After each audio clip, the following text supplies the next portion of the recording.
حالانکہ انتقال کے بعد آپ کی دوسری شادی عتیق بن عائض مخزومی سے ہوئی جن سے ایک لڑکی پیدا ہوئی۔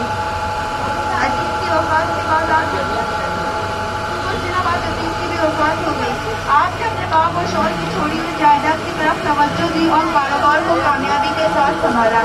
تجارتی کام سے جب مکہ سے تجارت کا سامان لے کر باہر جاتے تو حضرت خدیجہ رضی اللہ تعالیٰ عنہا بھی اپنا مال تجارت اپنے کسی رشتے دار کے ساتھ بھیجتی تھی۔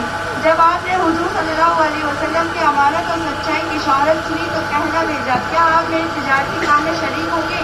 رسول اللہ صلی اللہ علیہ وسلم نے اپنے چاچا ابو طالب سے مشورہ کر کے منظور کر لیا اور مال تجارت ام المؤمنین حضرت سودا رضی اللہ تعالیٰ عنہ، آپ کا نام سودا تھا، والد کا نام جمع اور والدہ کا نام سمول تھا۔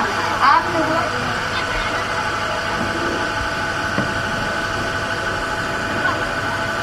زمانے میں مسلمان ہو گئی اور ہجرت کر کے ٹھیک اچھے چلے گئی۔ یہ کئی سال بعد مکہ مکرمہ واپس آئی۔